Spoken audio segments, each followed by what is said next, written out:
अज़मत बीबी फातिमा ज़हरा पर बुलंद से बुलंद तरीन सलावत।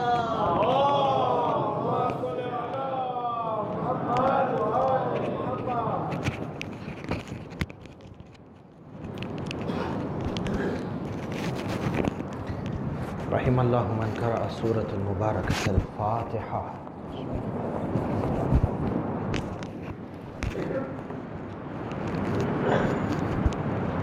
Saya વિનંતી કરવામાં આવી છે કે આ દરખાસ્ત કે જે લોકો પછી મોરીથી આવે એ લોકોને પણ જગ્યા મળે. અમારી વારે Mohammad સલાવત.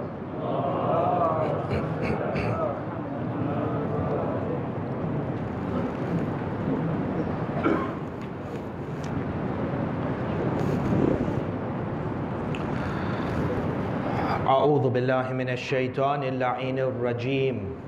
بسم الله الرحمن الرحيم.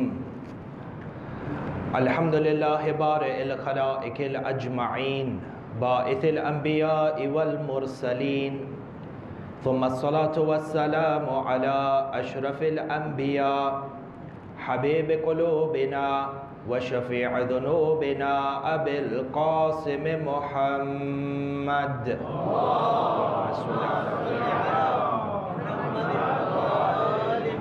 ثم الصلاة والسلام على أهل بيته الطيبين الطاهرين المعصومين المظلومين، سيما ولي الله الحجة ابن الحسن صاحب الأمر والزمان. اللهم صل على محمد وعلى محمد. روحي وأرواح العالمين له الفداء، ولعنة الله على أعدائهم أجمعين من الأولين والآخرين إلى قيام يوم الدين. أما بعد، قال رسول الله صلى الله عليه وآله وسلم: اللهم صل على محمد وآل محمد. إن الله يرضى لرضاة فاطمة ويغضب لغضبها، صدق النبي وآمنا به. نوروا مجالسكم بذكر محمد وآل محمد. اللهم صل على محمد وآل محمد. Ahibbai, as we've been stating over the last 3 nights or so, Majalis Sayyidat Nisa'il Alameen, Majalis Barakah, Majalis Shafa'ah, and Majalis Shifa'ah, insha'Allah. Your participation on a night like this in particular is a form of consolation towards the master of our time, Imam al-Hujjah. Allahumma salli ala Muhammad wa Muhammad. And have absolute yaqeen in your heart, without doubt, that it is on a night like this that Maulana Sahib al-Amr is in the city of Medina. And where is the grave of his mother Fatima? We don't know. But this is this Madloom Imam. Whether this grave is marked or unmarked, grave without a dhari, Imam al-Hujjah is on this grave weeping for his mother. For ahna, we are showing solidarity with Imam Sahib al-Amr. Wherever you are, Ya Imam, the sins that we commit as a result of which this ghaibah has prolonged, Ya Imam, forgive us. Forgive us, sinners as we may be. We are lovers of your mother and we weep with you here tonight. For have this in your mind tonight and tomorrow as you pass through these days of the azab, Sayyidat Nisa'il Alameen. These majalis are majalis of shifa'ah. We pray to Allah subhanahu wa ta'ala by the sake of Sayyidat Nisa'il Alameen, mu'minain, mu'minat, in the east of the world, in the west of the world, who are not in the best of health. Ya Allah, you grant them shifa'ah insha'Allah. We pray to Allah subhanahu wa ta'ala by reciting Amma Yujibu 5 times to grant ease and to better the health of those mu'mineen and mu'minat who are not in the best of health. All of us together. Allahumma salli ala Muhammadin wa ali Muhammad. Bismillahir Rahmanir Rahim. عما يجيب المضطر إذا دعاه ويكشف السوء عما يجيب المضطر إذا دعاه ويكشف السوء عما يجيب المضطر إذا دعاه ويكشف السوء عما يجيب المضطر إذا دعاه ويكشف السوء عما يجيب المضطر إذا دعاه ويكشف السوء إن الله وملائكته يصلون على النبي يا أيها الذين آمنوا صلوا عليه وسلموا تسليما اللهم صل على محمد وعلى محمد. Ahibbai, before we begin the majlis, Billah Zahma alaykum, if you are able to come forward one more time, you have space for your brothers who are joining the majlis. Sallu ala Muhammadin wa ala Muhammad.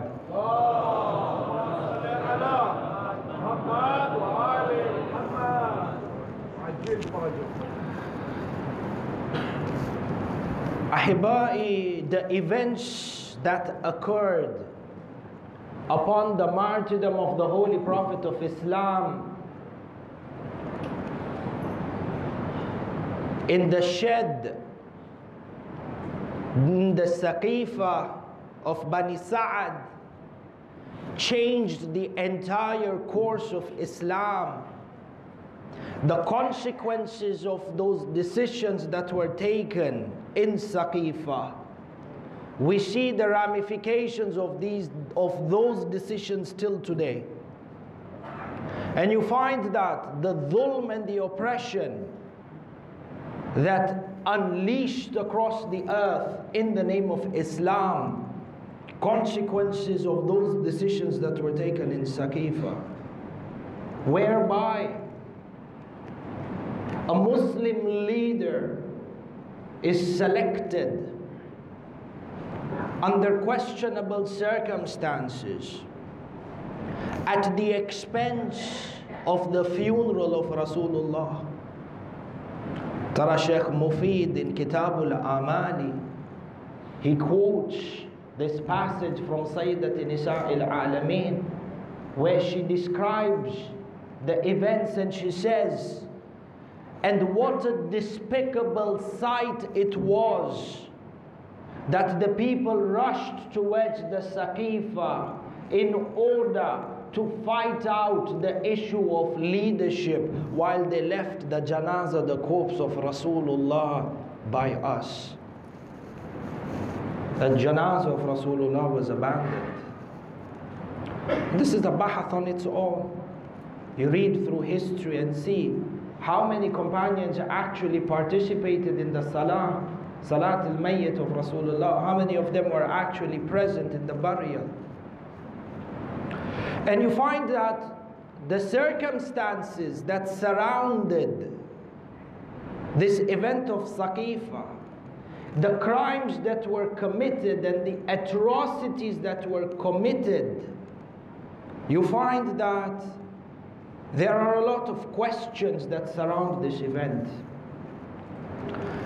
How is it that Amirul Mu'mineen would send Sayyidah Fatima al-Zahra behind the door? How is it that Amirul Mu'mineen would send her to open the door? How is it? Doesn't make sense that Sayyidah Zahra is assaulted to the extent that her rib is broken, Muhsin is shaheed, her lungs are punctured from that mismar, and Amirul Mu'mineen is in the house.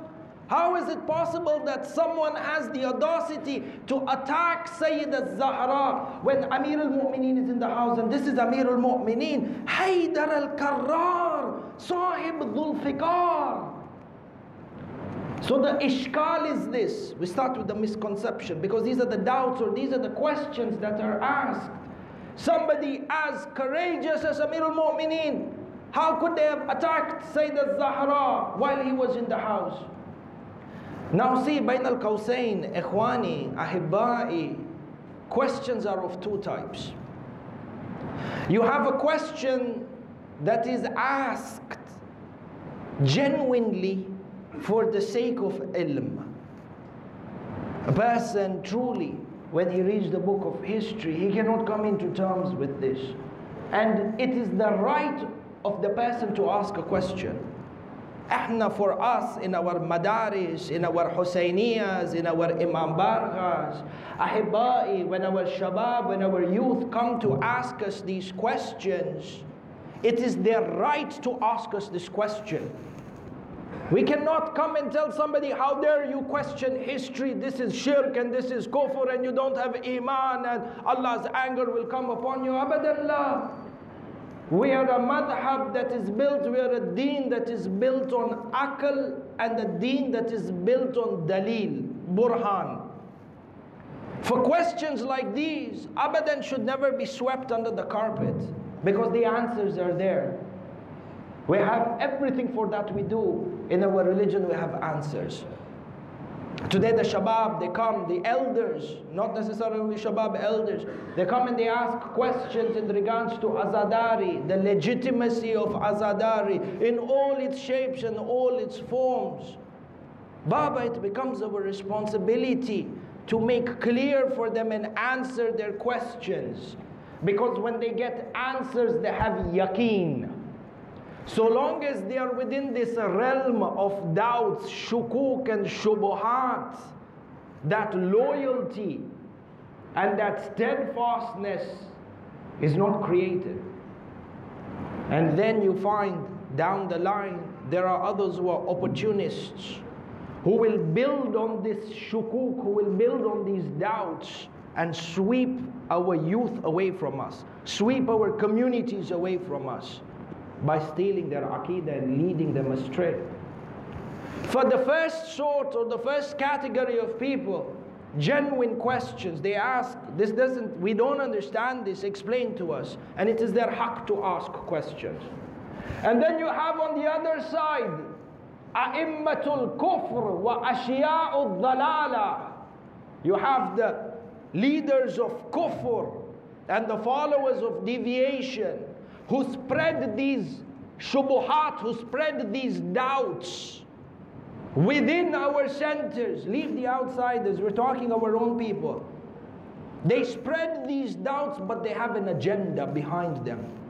They want to take away this identity of Shia, Ithna Ashari away from us for their own, be it economic agendas, political agendas, and ya subhanallah.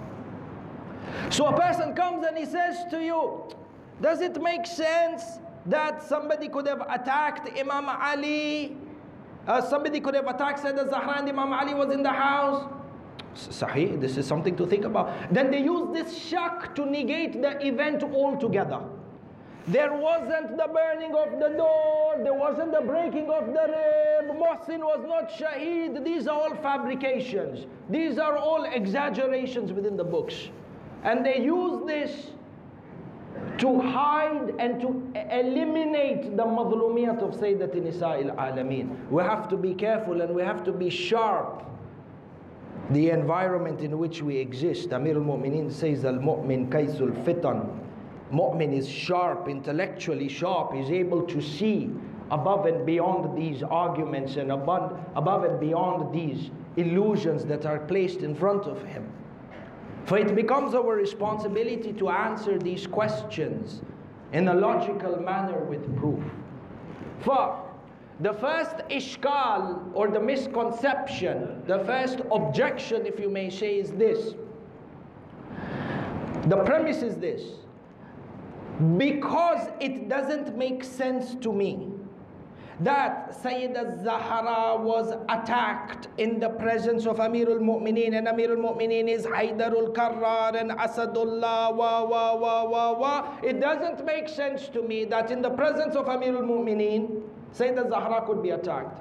Now, because it doesn't make sense to me, they disbelieve in the whole incident. Ahna, we're people of mantiq. Ya akhi, we have this one thing. Just because something does not make sense to you doesn't mean it does not exist or it is not true. Just because a historical incident doesn't make sense to me doesn't necessarily mean that that incident didn't occur to begin with.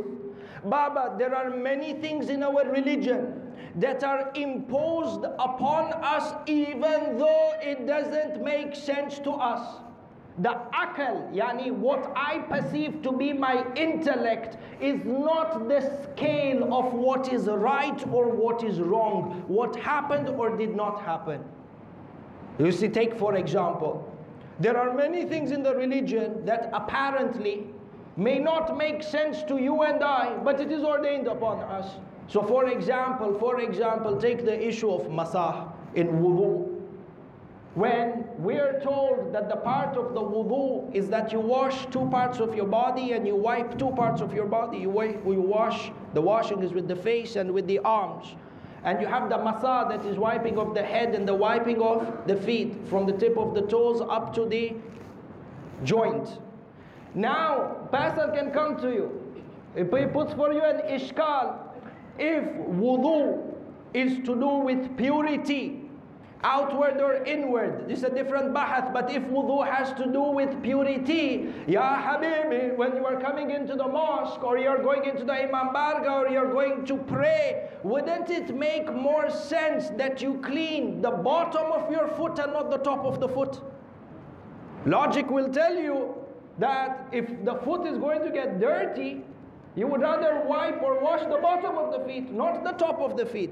So what we come and we say to them is that in fiqh, the mi'yar of what is haq and batil has nothing to do with the akal. Whether you understand the reason of why the masah is at the top of the foot or not, it is a hukum from Allah subhanahu wa ta'ala. Sahil Allah, if we are together.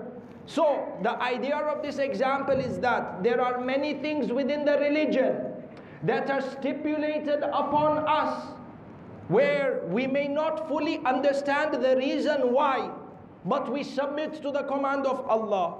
So haq and batil over here is not based on what my interpretation is. It is submitting to the command of Allah. Similarly, when it comes to establishing historical events, the establishment of an event, whether it happened or did not happen, is not contingent upon whether my akal agrees with it or not.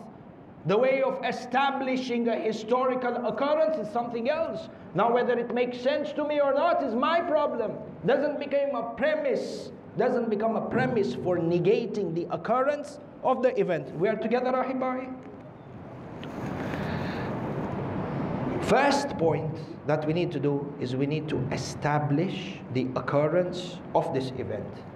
Waqi'an, truthfully, did this event, burning of the door and the breaking of the ribbon, the shahada of Muhsin, did it happen or no? Have historians recorded this event or no?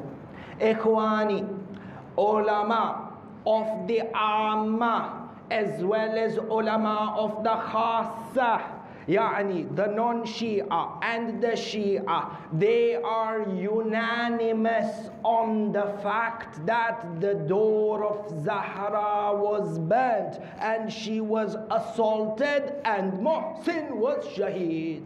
Books of the Shia as well as books of the Sunnah. Within the books of the Sunnah, you have a total of 84 texts. You get 84 texts that talk about the madlumiyah of Sayyidat Nisa'il Alameen. Now these 84 texts, each one is like, it gives you a part of the incident. It is like a puzzle that you then have to put together in order to get the wider picture and the overall picture.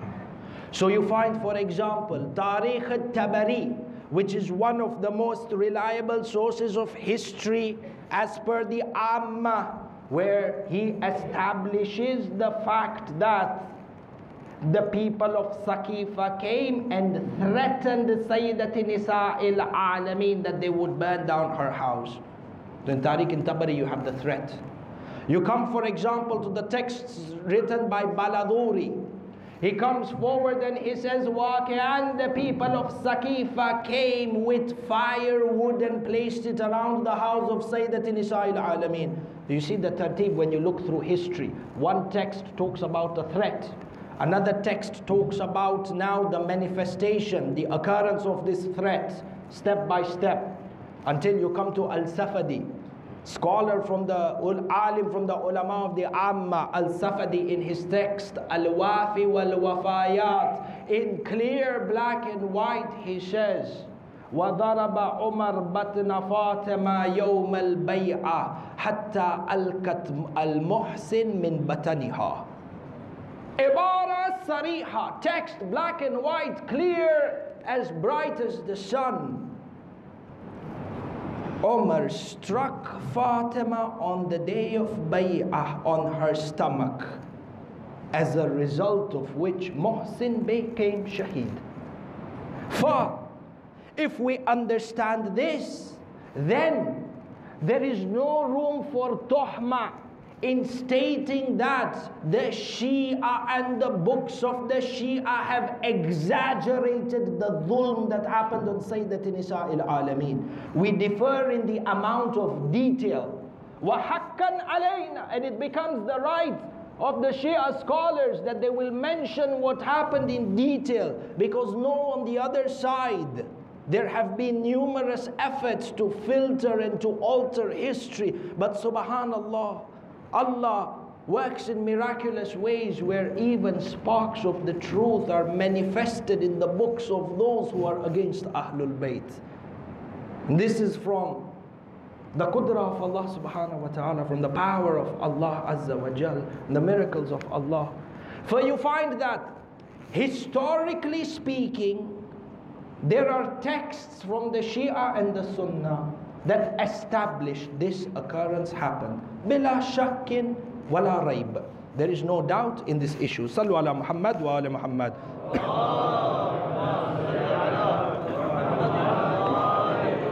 If we understand this, Ahibba'i, we move to the next stage. So we have established the occurrence of the event, in that there is no doubt, unanimous, tawatur.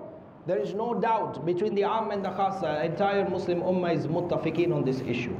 This is established. Step 2 now is understanding what happened.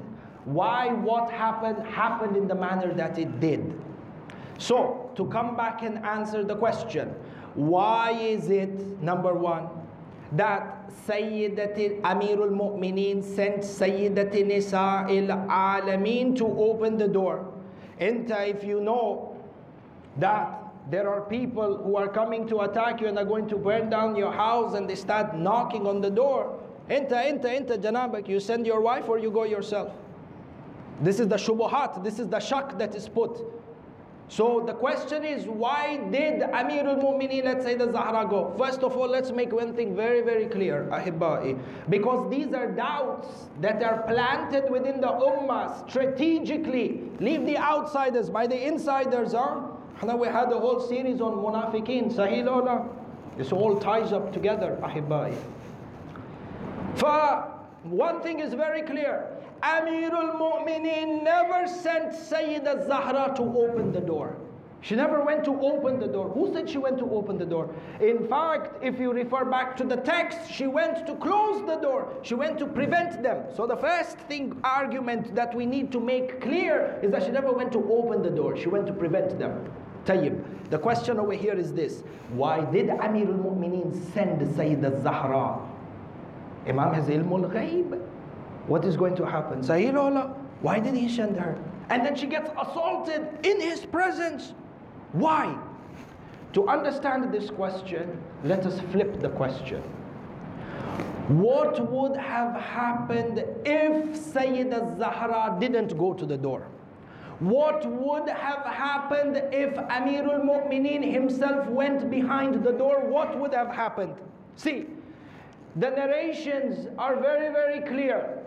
Had Amirul Mu'mineen himself gone to the door and would have made a stance against the people of Saqifa, Just the fact that Amir al-Mu'minin would have gone in front of them, it would have been a pretext that would have been used by the people of Saqifa to kill Amir al-Mu'minin there and then.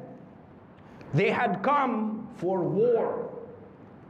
You have within our texts Kitab Sulaym al-Kays al-Hilali, Kitab Sulaym bin Kays al-Hilali, as we mentioned yesterday in the Masa'ib. Ibn Abi Qahafa tells Ibn Sahak, "I'tini bihim bi'a'naf al-unf, wakhrujuhum min al-bayt, fa in abaw faqtulhum." The orders are very clear. Remove Ali from the house, and if he refuses, then kill him.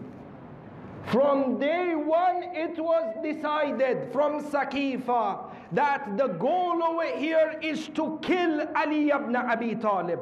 Now, if you remember from the Maktal yesterday, Ibn Abi Qutayba says 300 people went marching towards the house of Fatima with firewood, with torches, with spears. He says that I felt the land of Medina was trembling because of the galloping of the horses. If these people have come armed to the teeth for war, had they seen Amirul Mu'mineen at the door, they would have attacked him and they would have killed him there and then. And then, after killing him, the historians would have got together and said that Ali engaged in a fight with the Khalifa of the time, and hence Ali was killed. And this is not a far-fetched conclusion. We saw this with Imam al-Hussein. Do you not have these ulama as-su, the scholars of shaitan, who came forward and said Hussein was killed by Yazid because he went against the rightful Khalifa of his time? Sahih or la? Had they killed had Amirul Mu'mineen come to the door, they would have killed him there and then. And there were two benefits that could have happened over here. Number one, they would have got rid of their opposition there and there. Finished. And number two, they would have had the power to distort history in the way that they want. Number three, if Amirul Mu'mineen was to be killed on the day of Saqifa, there would not remain a trace of Islam until Yawmul Qiyamah.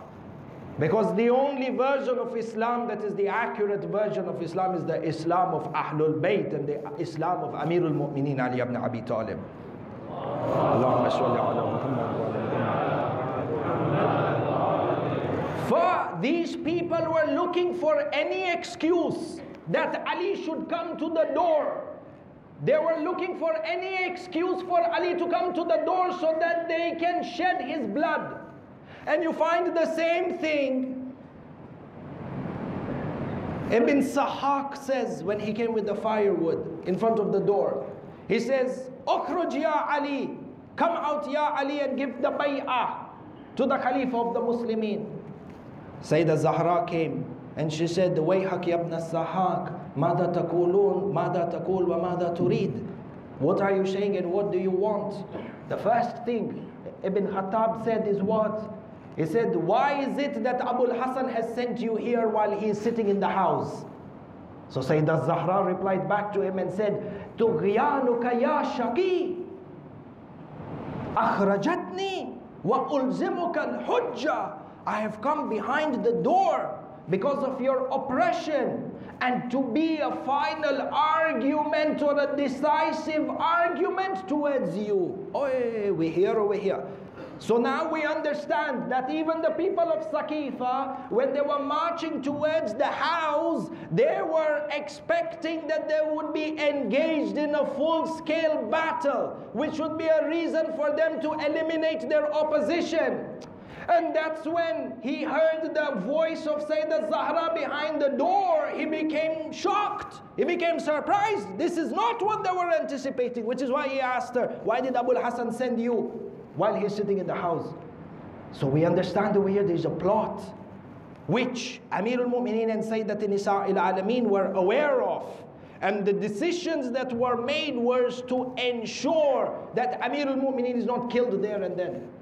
Which is why you have within the hadith, after what happened and the attack on the door and said that in Israel being assaulted, they tied a rope around the neck of Amir al-Mu'mineen, they dragged him across the city of Medina, through the city of Medina, brought him to Masjid al-Nabawi, and over there Ibn Khattab says to him, Ya Ali, give the bay'ah to the Khalifa of the Muslimin. Imam Amir al-Mu'mineen says, and if I don't, then what? They said, we shall kill you.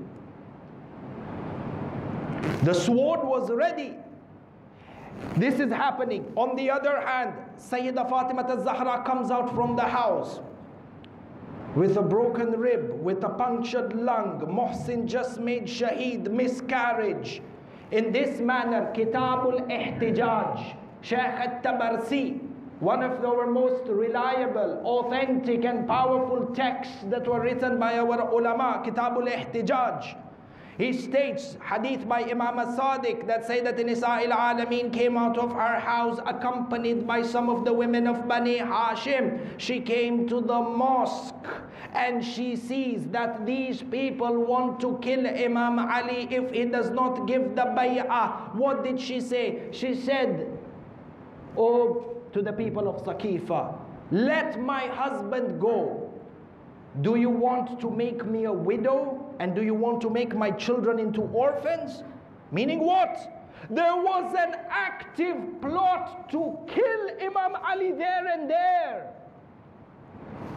So she said, if you don't let my husband go, if you do not let Ali go, I shall go to the qabr of my father and I shall place the shirt of Rasulullah on my head and I will scream and beseech to Allah by the qabr of my father, yani for the adab of Allah to fall upon you. Salman says that as soon as Fatima went towards the grave of Rasulullah, we saw that the walls of Masjid al-Nabawi were shaking. There was a zalzala, an earthquake, where the foundation of the mosque got lifted from the earth as if the adab is coming down. Salman says the walls were raised to such an extent, if a man wanted to pass through the wall and the earth, he would have passed through. Amir al-Mu'mineen said to me, O Salman, go to the daughter of Muhammad and tell her to hold back her dua. For indeed this earth will be destroyed if she gives or invokes Allah for the adab. Salman goes and talks to her. He says the instruction from Amir al-Mu'mineen. The people of Saqifa see this adab and they let go of Amir al-Mu'mineen. The first thing that we need to understand is this. Had Amirul Mu'mineen gone to the door, they were looking for any excuse, they were looking for any pretext to kill him. If we understand this, then we understand that the role of Sayyidah Fatima behind the door was a role of jihad, where this zulm, this oppression, was a jihad that she says, this was a jihad that she went through, and this is the oppression that she went through in order to protect the Imam Zaman of her time. Just like the way Imam al-Hussein took Sada-e-Zainab to Karbala. Why would Imam Hussein take Sada-e-Zainab to Karbala? Ya Aba Abdullah, did you not know that Umar ibn Sa'ad and Shimr and Yazid are going to take them as prisoners? Did you not know that they are going to humiliate them and take them from city to city? Ya Aba Abdullah, why did you have to take them to Karbala knowing that they are going to become taken as prisoners and slaves? Imam al-Hussein took them because these people now were going to be the defenders of Imamat. Through their imprisonment, they would protect the institution of Imam al-Hussein and the values of the sacrifice of Imam al-Hussein. Similarly, Sayyidah Zahra walking behind the door was acting or was taking down or taken upon, she had taken upon the role of defending the imamat of Amirul Mu'mineen. This defense required a jihad. And she accepted this jihad. And therefore, Sayyidah Zahra is the Shaheeda of Wilaya, the first martyr of Wilaya. The question over here is this. Again, person might say this may be convincing, maybe not yet convincing. Ahibai. Amir al-Mu'minin, Sayyidah Zahra, Imam Hassan, Imam Hussein, Rasulullah all knew what is going to happen on this day. Allah Azza wa Jal. See, let me read for you a passage of a narration, which is from, make things a little bit more clear for us. Hadith al-Sharif, which is by Al-Khusaybi. Al-Khusaybi in the book Hidayat al-Kubra. Because we're running short on time, I will read a part of it, and our Masail is also long today. When they assaulted Sayyidat Nisa al-Alameen, Amir al-Mu'mineen came rushing out of the house. His eyes were red, tears. He sees Sayyidat Nisa al-Alameen on the ground covered in blood, flaming door. He hugged her. He put her head on his chest.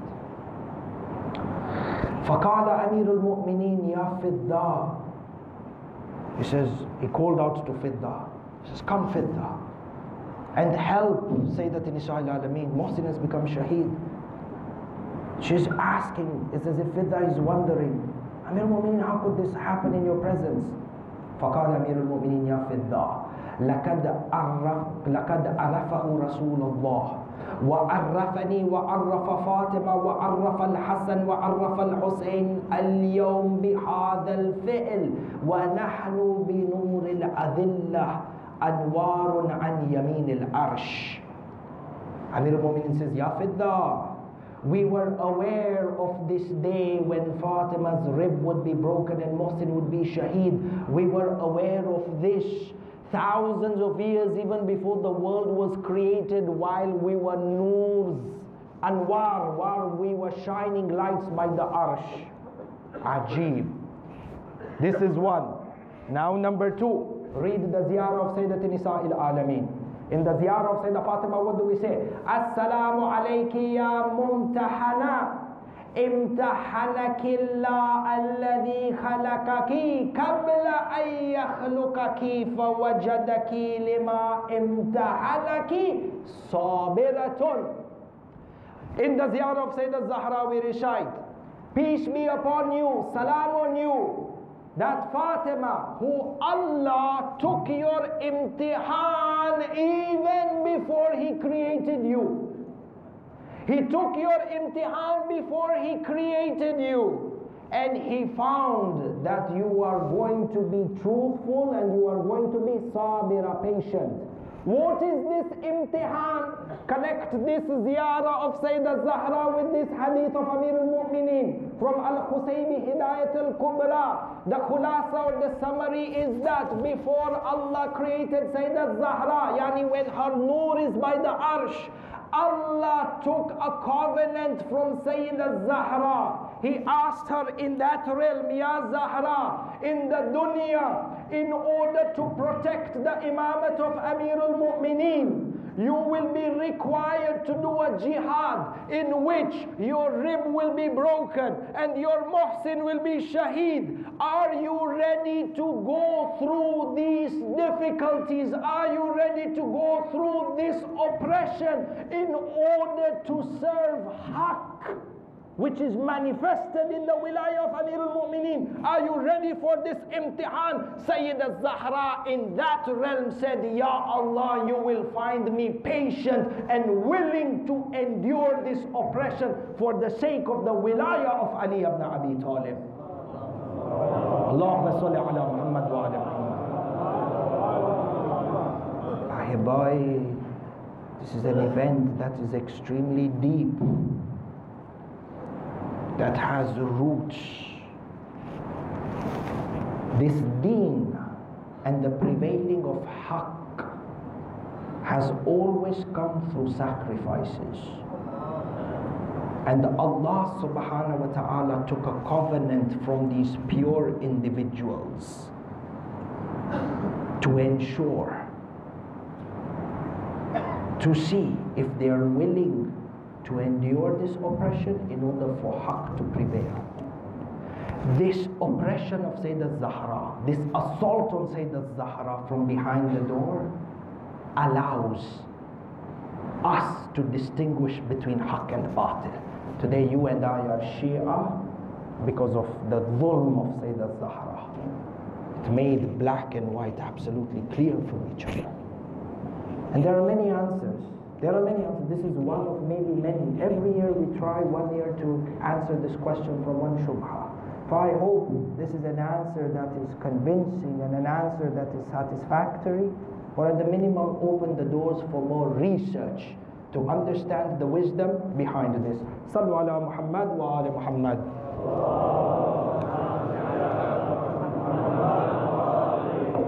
Ahibai, if we go 5-10 minutes over the majlis, have patience with me inshallah. Today is the last night. It's the night of Masaib as well.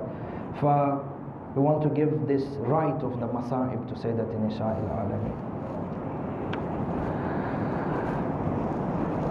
The narrations mention that upon the Shahada of Rasulullah, the narrations mention that upon the Shahada of Rasulullah, al-Alamin was affected by the injuries and the assaults she had endured. The people have abandoned the true Khalifa of Al-Mu'mineen, Ali ibn Abi Talib. So Sayyidah Zahra spent most of her time weeping, crying over the tragedy of the Ummah.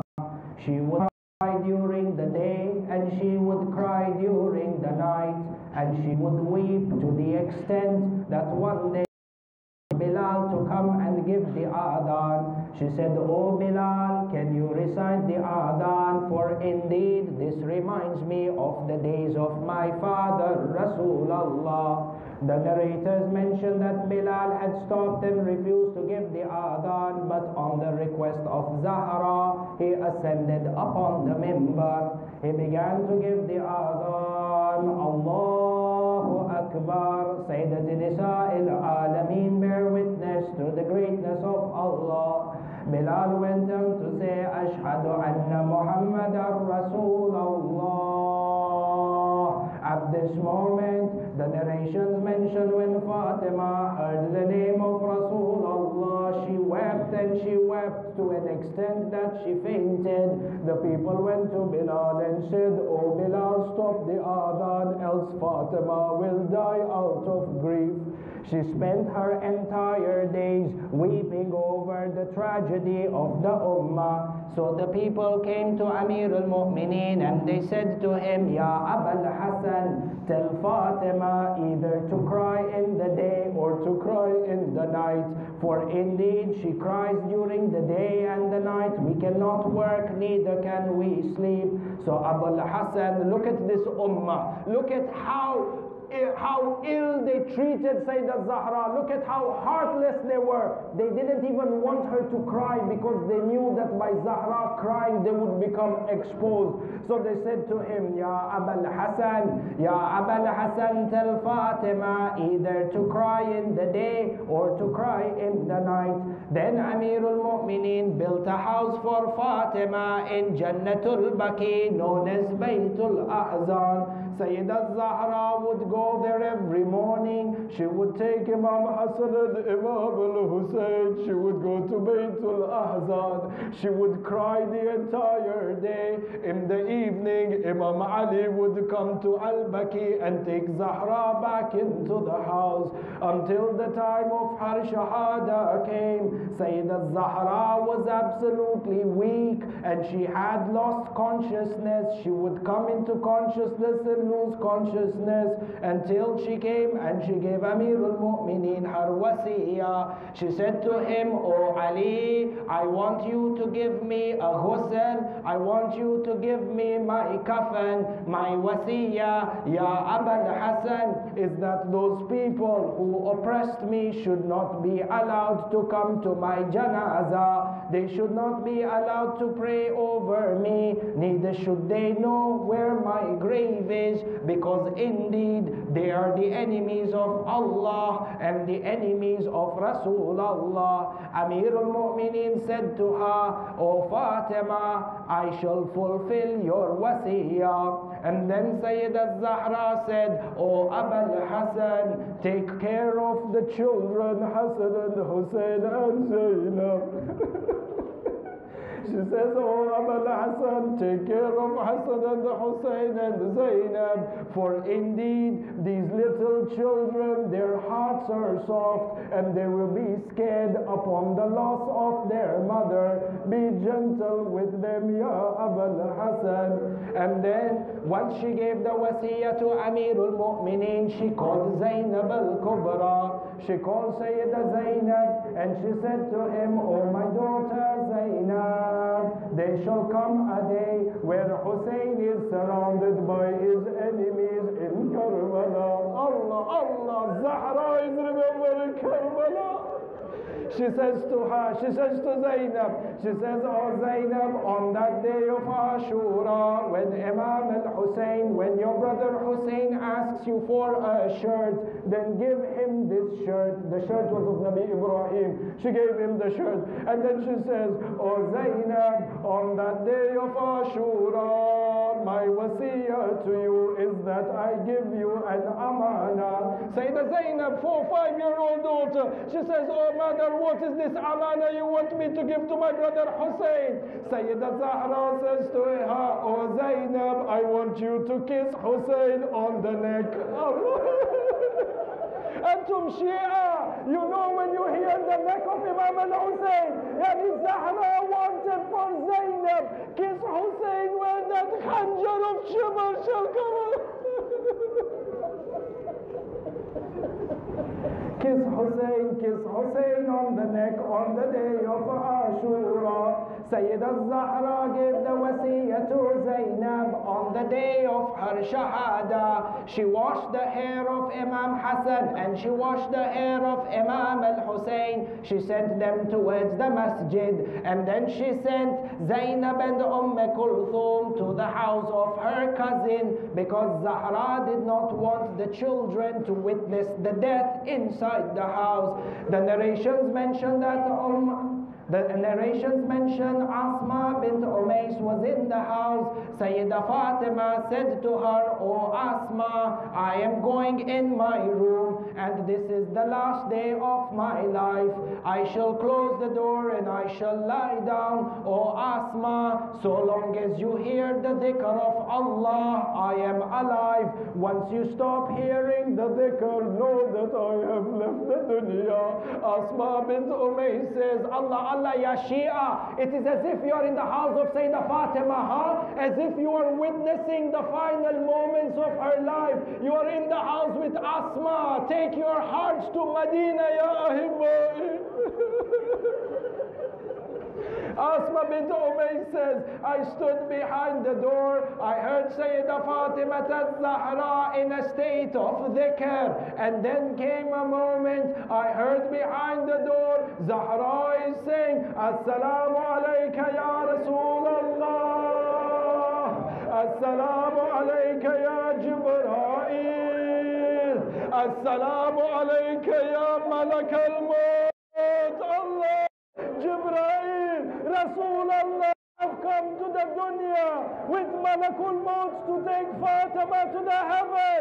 Asma bint Umays says, "I heard Zahra recite the Shahada, Ashhadu an la ilaha illallah, Ashhadu anna Muhammadan Rasulullah." Zahra went quiet. Fatima, the ruh of Fatima left the dunya.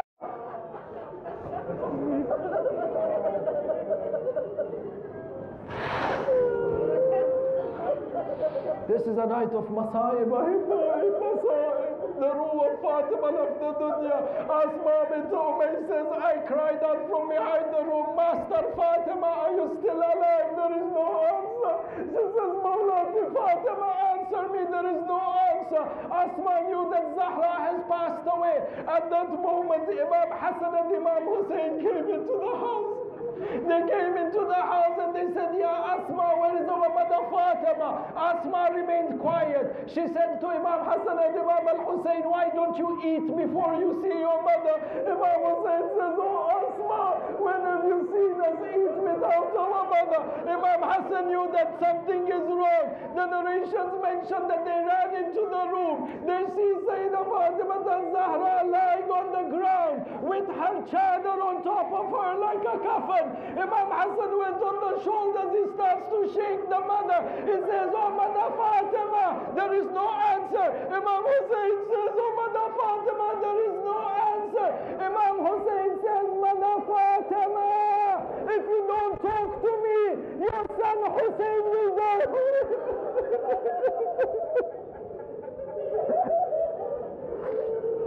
عظم لكم الأجر عظم لكم الأجر Allah. They come out, Sayyidah Asma bint Umayy says to Imam Hassan and Imam al-Hussein, go to the masjid and tell your father Abu al-Hassan that Fatima has died.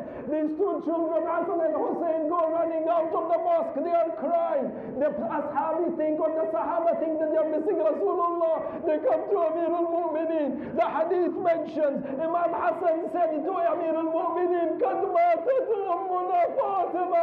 Our mother Fatima has died. Ahibai, do you know what was the reaction of Amir al-Mu'mineen? The narration mentions فوقع على وجهه على الأرض. Amir al-Mu'mineen fell face first on the floor of Medina. Ali ibn Abi Talib fell face first on the plains of Karbala. Allah. I don't know if you still have enough energy in the heart to listen to the Masa'ib, but the narrations mention that Amir al-Mu'mineen went to the house. The announcement was made that Fatima has died. The Ansar and the Muhajirin, everybody come to the house. They see Amir al-Mu'mineen is sitting in the corner of the house with his four children, Hassan, Hussein, Zainab, Kulthum. All four of them are crying. Over here, Imam Ali is crying, but Sayyidah Zainab is wiping the tears of Imam Ali. I say, Ya Amir al-Mu'mineen, today Zainab is wiping your tears, but come to Karbala. Who is going to be there to wipe the tears of Zainab when Hussein is shaheed? An announcement is made that the funeral is delayed. Amir al-Mu'mineen in the night gives the ghusl and the kafan to Sayyidah Fatima. While he is giving the ghusl, Asma bint Umayy is pouring or helping him. She's passing him the water. At one moment, while Amir al-Mu'mineen is doing ghusl, Amir al-Mu'mineen cries out. He screams and he comes out of the room. He's holding his head. Asma says, Ya Abu al-Hassan, you are an imam of patience. You are the one who always commands us to have sabr. Even you have sabr over Fatima. Amir al-Mu'mineen says, Ya Asma, it's not about the sabr. She says, what happened? Amir al-Mu'mineen says, I was giving ghusl. I felt the broken rib of Fatima.